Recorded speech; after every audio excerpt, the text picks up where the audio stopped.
our guest of honor and speaker, Anak na Binmalay Police Brigadier General Lou Frias Evangelista. Sa ating ama ng Binmalay, Pangasinan, Honorable Pedro M. III, Sir, the resilient community of Binmalay, ladies and gentlemen, masantos ya labiyot si kayo namin. Ako ay lubos na nagagalak at nagpapasalamat sa inyong mainit na pagtanggap sa akin bilang inyong panauhing pandangal sa isa sa mga natatanging pagdiriwang ng ating bayan. Ako po ay pinanganak sa Dagupan City, diyan nanaralad Binmalay North Elementary School. Then ang high school ko dito sa Binmalay Catholic High School pa yan. Sa panahong iyon, hindi ko po naiisip na ako ay magiging isang pulis.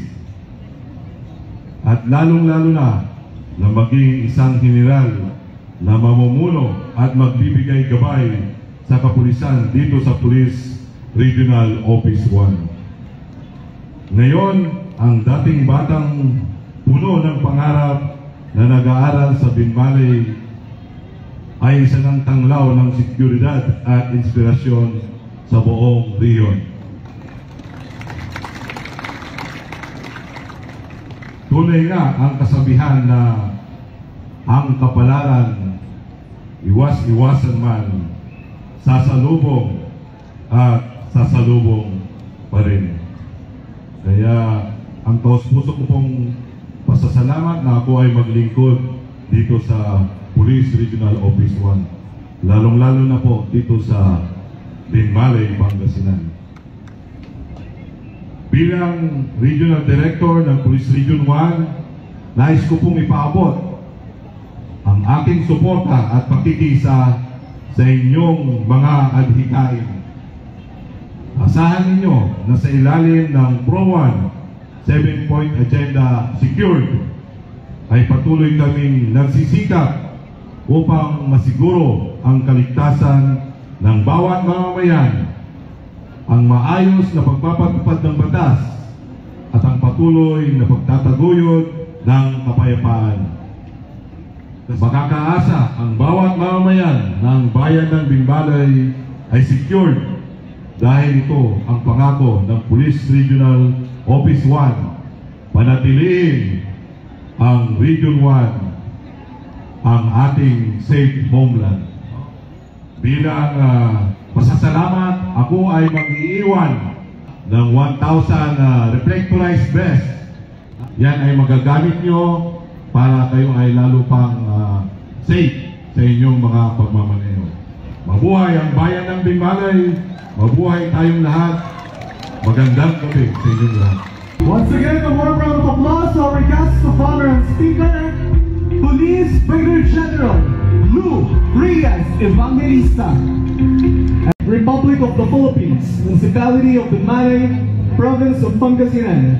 This plaque of appreciation is hereby awarded to Police Brigadier General Lou Frias Evangelista as a token of our high-esteemed gratitude and valued appreciation for the auspicious presence as guests of honor and speaker during the 434th Founding Anniversary and Town Fiesta Celebration 2024 with the theme, Biskag Tagpan Ka Kasakay, Aligwas Binmalay, given this 31st day of January 2024 at Binmalay Public Auditorium, Binmalay, Pangasinan. Signed, Engineer Felix M. Fernandez, Chairman, Exicom 2024, and Honorable Pedro Abalos Mera III, Honorary Chairman 2024.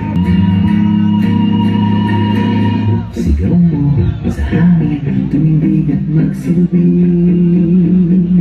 Liwanag sa dilim. Ang bagong nawitin. Liwanag. So once again, Tumibig at magsilbi.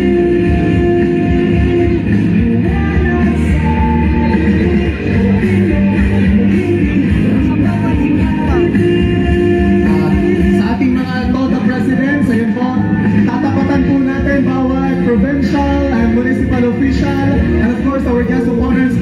At sila po mismo ang magsusuot sa atin ng mga reflectors vest.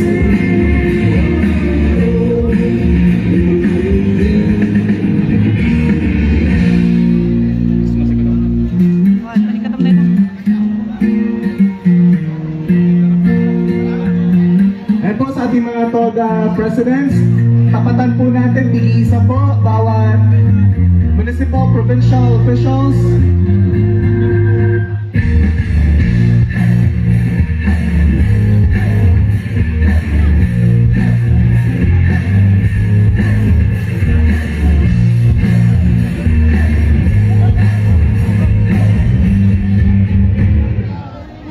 Ituring ang iyong sarili, tagahawi na mula sa kalangitan, pumili ang sarili.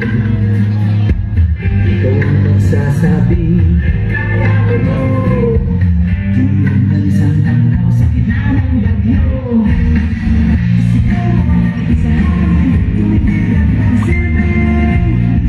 So sa mga nakasuot na po ng vest,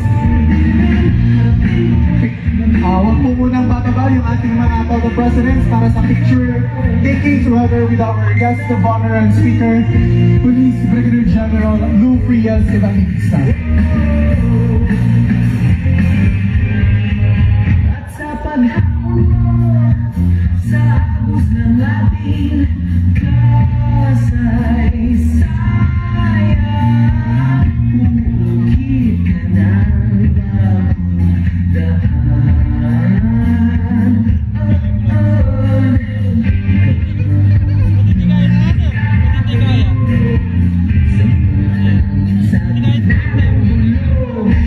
Ayan, picture taking po.